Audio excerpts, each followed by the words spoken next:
welcome to Library Storytime. Our first story today is Max's Words.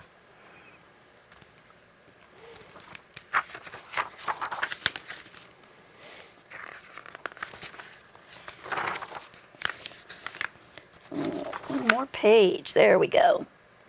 Max's brother Benjamin collected stamps. He had stamps of many colors and sizes. They had ragged edges and sticky backs. Some had famous people on them. Others had places or buildings or flowers or trees. Benjamin spread his stamp collection across his desk. He showed it to his friends and family.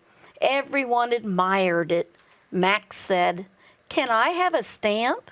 "No," said Benjamin. That's a lot of stamps.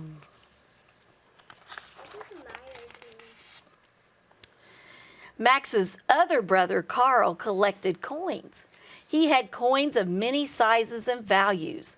They came from different countries. Some were silver-colored with rough edges. Others were copper-colored with smooth edges. They were all shiny. They had people and buildings on them and the year in which they were made. When Carl showed them around, everyone admired them too. They really liked them. Max said, "Can I have a coin?" "No," said Carl. Doesn't want to share. Max wanted to collect something, but he wasn't sure what. He gave it some thought. Finally, he said, "I'm going to collect words." "Words?" said Benjamin. He laughed. "Very funny, Max," said Carl. Max began collecting small words. A, the, it's, on, ate, who, and, but, was, in, on, over, big, see, day. He cut them out of magazines and newspapers, and he spread them across his desk. Found a lot of words, didn't he? I see the word big. Pretty soon, Max found bigger words. Hungry, ass, through, alligator, crocodile. He cut them out and added them to the others. Max's collection grew rapidly. Now I do see the word alligator and crocodile. Hungry. Max collected words that made him feel good. Park, baseball, dogs, hugs. Hugs make you feel good, don't they? He collected words of things he liked to eat. Bananas, pancakes, ice cream. He collected words that were spoken to him. Good morning, goodbye, go away. He collected his favorite colors. Green, blue, brown. Max opened the dictionary and found words he did not know. He copied these on small slips of paper. Slithered iguana.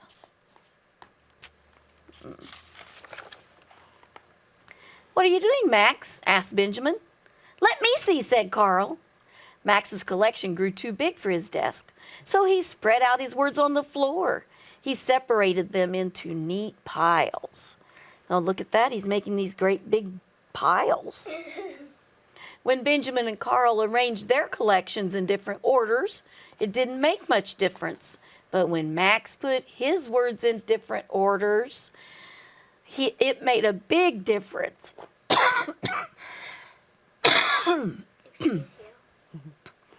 A blue crocodile ate the green iguana. The blue iguana ate a green crocodile. Soon Max's collections of words spread into the hallway.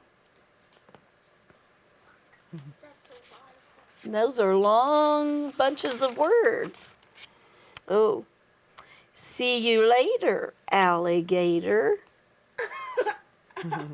Sometimes Max gave away a word or two. Have a nice day. When Benjamin put his stamps together, he had just a bunch of stamps. When Carl put his coins together, he had just a bunch of coins. But when Max put his words together, he had a thought. Maybe I could trade a word for a stamp or a coin. coin, please. Do you think they'll want to trade? Probably. No. One says probably, one says no. Let's see. No, said Benjamin. No, said Carl. Evan, you were right. Oh, man. I've got 1,000 stamps, said Benjamin. When I get a few more coins, I'll have nearly 500, said Carl. And when I have a few more words, I'll have a story, said Max. A story takes a lot of words, said Benjamin. I know, said Max. You don't have enough, said Carl. Let's see, said Max. Oh, he's really thinking now, isn't he? I have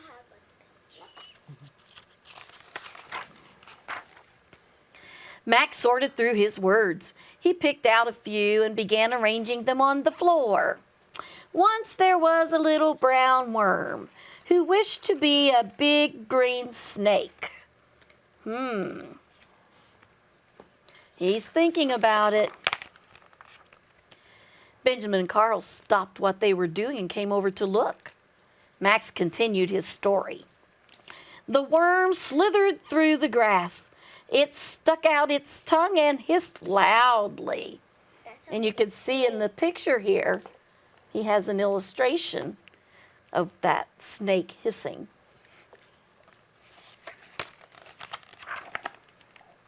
Max stopped to choose some more words. Benjamin butted in.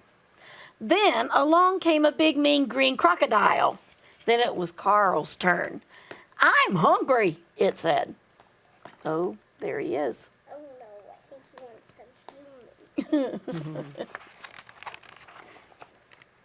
Benjamin grinned. He chose a few more words. The crocodile opened its mouth wide and... Carl scrambled for more words. He wanted the crocodile to eat the worm, but Max was quicker. The little brown worm darted down a hole, glad to be a worm. He was able to get away from that crocodile. I don't even know. Is that a big crocodile? Yes. I don't even know how worms make their home. Hey, I want another story, said Benjamin. So do I, said Carl. And I want a stamp and a coin, Max reminded them. Oh, all right, said Benjamin. He gave Max a stamp. Carl gave Max a coin. And Max gave them each some words and kept the rest for himself. He still has lots of words there, doesn't he? He still has lots of words to extend. Oh, look at this one. Ew. That's a And there was a big brown dog. dog.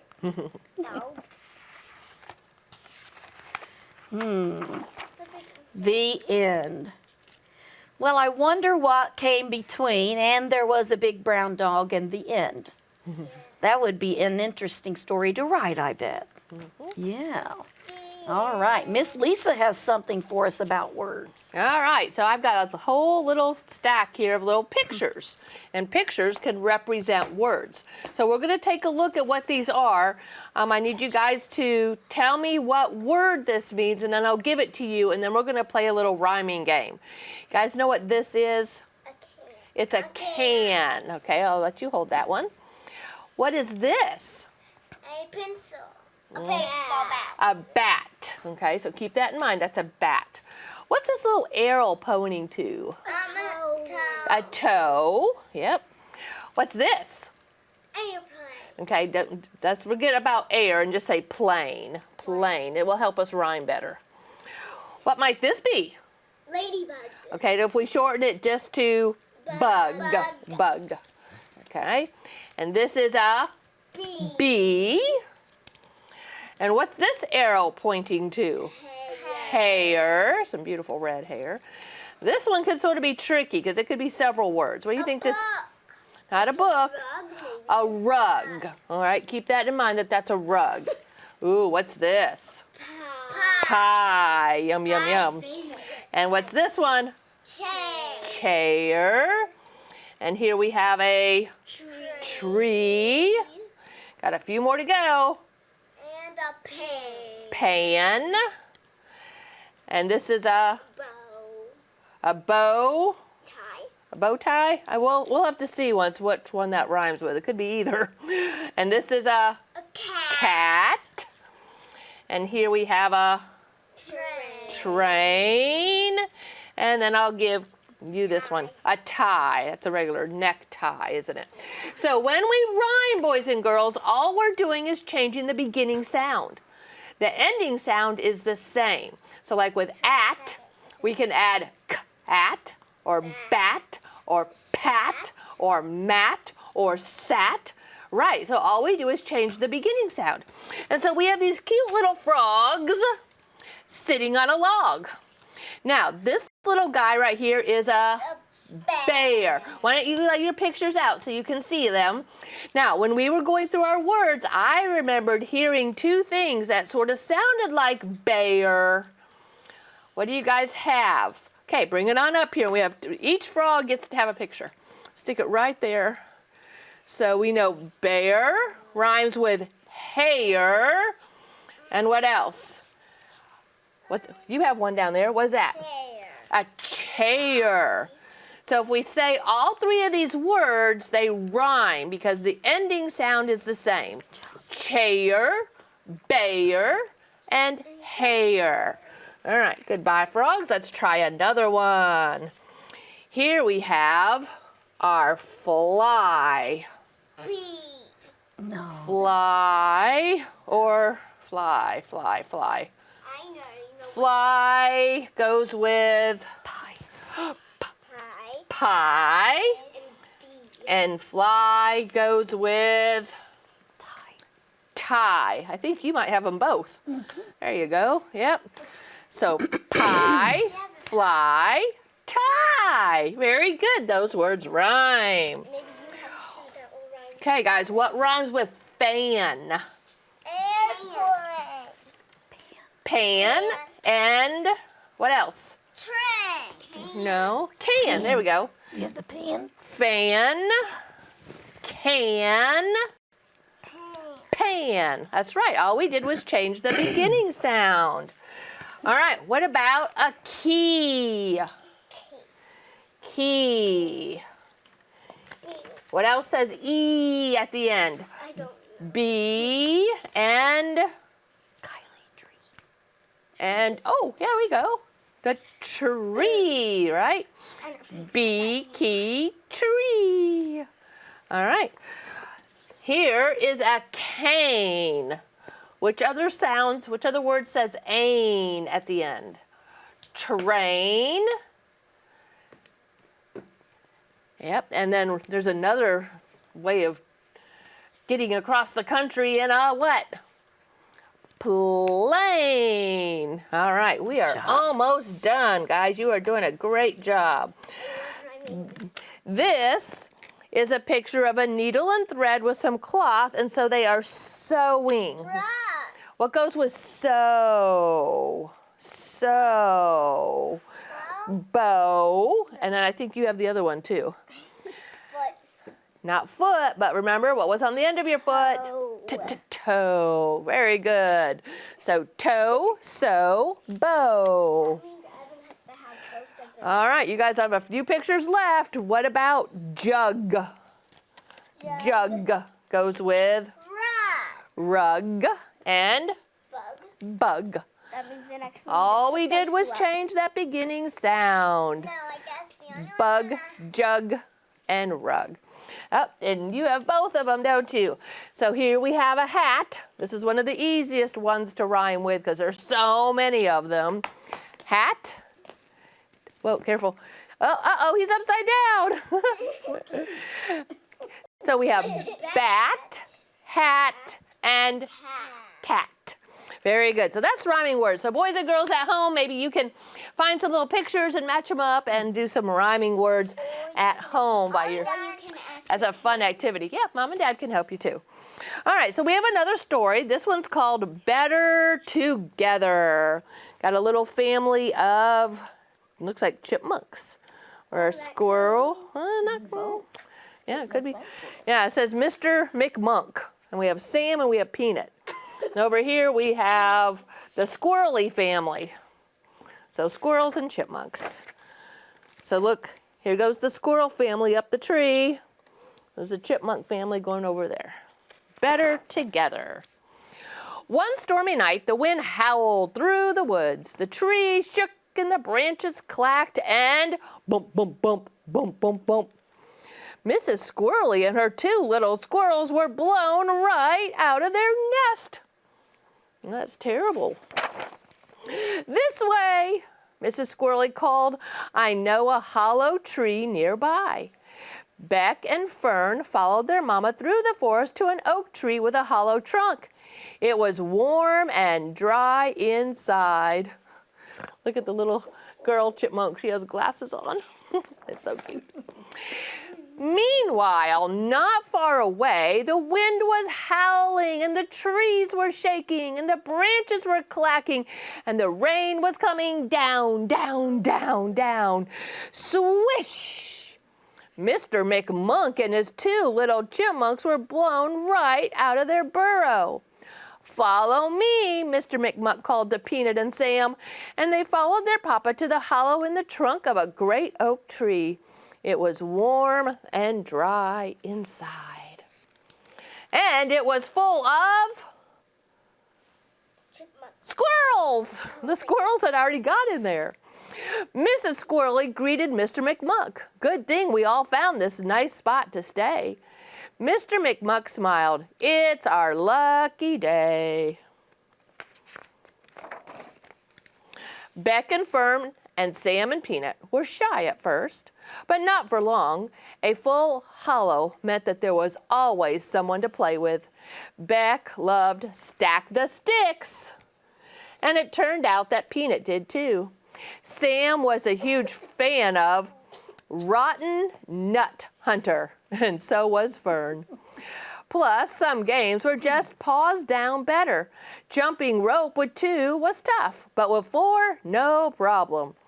Fern and Beck and Sam and Peanut played tree trivia and nut ball and tag. They raced around and around the hollow until they were dizzy. Then they fell into a great big fuzzy heap and snoozed. They all fell asleep. The storm raged on into the night and into the next day. The wind kept blowing and the rain kept falling, and after a while, everyone got a little testy. Quit poking me with your paw, Sam told Fern. You're hogging all the pine needles, Beck complained to Peanut. They're getting on each other's nerves, aren't they? After a long night, Mr. Monk made breakfast. How about some mushrooms for breakfast? Yeah. He asked. Beck wrinkled up her nose. In our nest, we always eat berries for breakfast. Beck, don't be rude, Mrs. Squirrely said as she set out the acorns full of rainwater. Rainwater? Peanut crossed his paws. In our burrow, we drink dewdrops. Mr. McMuck set him to the corner. The grumping just got worse. Almost everyone wanted things to go back the way they were before the storm. Our nest was the best, Fern said. Well, our burrow was awesome, said Peanut. Why do we have to share? Beck wailed. All they ever do is chatter, said Sam. Chatter, chatter, chatter, chatter, chatter, chatter. We do not, Beck shouted. Do too, Peanut yelled back. Mrs. Squirrely threw up her paws. Enough! From now on, squirrels will stay in this part of the hollow. And chipmunks will stay over there, said Mr. McMuck. Peanut and Sam and Mr. McMuck went off to one side. Well, Fern and Beck and Mrs. Squirrely went to the other, and they just settled in. Beck looked outside and, hey, the storm is over, she cried. We can go home. So Mrs. Squirrely took Fern and Beck back to their nest at the top of the tree, and Mr. McMuck took Peanut and Sam back to their burrow. But when they had thought that that was the best and awesome, it wasn't quite how they had remembered it. The nest had a great view, but it was a little drafty.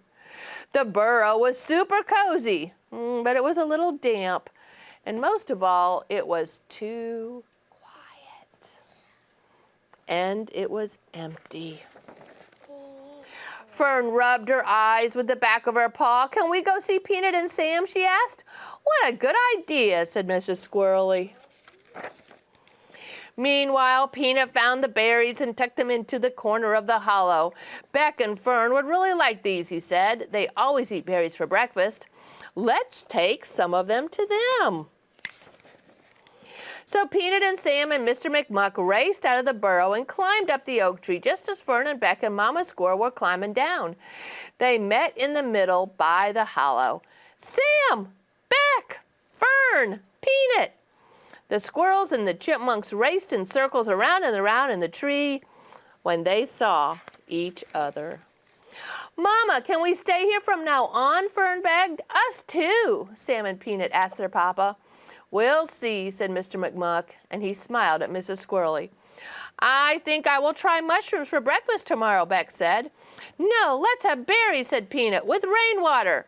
"Deal," said Sam and Fern, and they all shook paws. And so that's how the squirrel and the chipmunk families became the McSquirrelies. I love it. Together for good. They've even put up a little sign. They mixed their names together. They're called the McSquirrelies. Better together. Great, great story. Yeah. All right, Miss Kim's got one more story. One more story for today called Crazy Hair Day. What would you do to your hair if it were Crazy Hair I Day? would spike it. You would spike yours? I would put mine like Cindy Lou Who's. Okay. Like Cindy Lou Who. Okay. All right. Stanley Birdbaum woke up early. Bald Eagle Elementary School was celebrating Crazy Hair Day, and Stanley couldn't wait. They had celebrated Pajama Day, Twin Day, and 60s Day. Stanley's favorite was Twin Day because he and his best friend Larry Finchfeather had worn exactly the same thing. Stanley was ready. He had rubber bands. He had styling gel. And to make his hair perfect, Stanley had 2 cans of Halloween hairspray. Stanley's mother knew just what to do. She wrapped, she dipped, and to make his hair perfect, she sprayed Stanley's hair bright orange and blue. "Ta-da," said Stanley. "I am a work of art. Look at his hair. It's kind of spiked." "You are going to be late if you don't hurry," said his mother. "Put on your good listening ears. You won't believe what happens." Stanley rolled the rubber bands in his hair. He gently tapped the tops of his spikes. "This," he said, "is going to be a day I will never forget. I bet Larry Finchfeather and I will have the craziest hair in the whole school," Stanley thought. As he walked toward the classroom, he heard his teacher talking. "And remember," Mr. Winger said, "Crazy Hair Day is Today. Crazy. next Friday." Everybody stopped. Everybody stared. Stanley felt sick. Larry Finchfeather said, "Is that a hairdo or a hair don't?" Everybody laughed. Stanley ran to the bathroom. Poor Stanley, look at him. He's not looking like the rest of them. Look. What happened? He got the wrong day. He made a mistake. A few minutes later, Stanley heard someone come in. "It's me, Larry Finchfeather." Larry Finchfeather, who just made fun of me in front of the whole class?" asked Stanley. "I was only teasing," said Larry. "Some days you tease too much," said Stanley. "Mr. Winger said he wants me to try to be a peacemaker instead of a troublemaker," said Larry. "I'm supposed to bring you back to class." "I'm not going," said Stanley. That was a rude "Why do you think he's not going?" Yes, and he's embarrassed now, isn't Or he? he could be sad because he didn't know. And he That's was true too too. excited. If you stay in here, you'll miss being in the class picture, said Larry. I thought that was next Friday, said Stanley. Crazy Hair Day is next Friday, Larry said. Today is school picture day. Oh no, poor Stanley. Stanley rolled the rubber bands in his hair. He gently tapped the tops of his spikes. This, he said, is going to be a day I will never forget. Larry Finchfeather suggested that Stanley try washing his hair in the sink.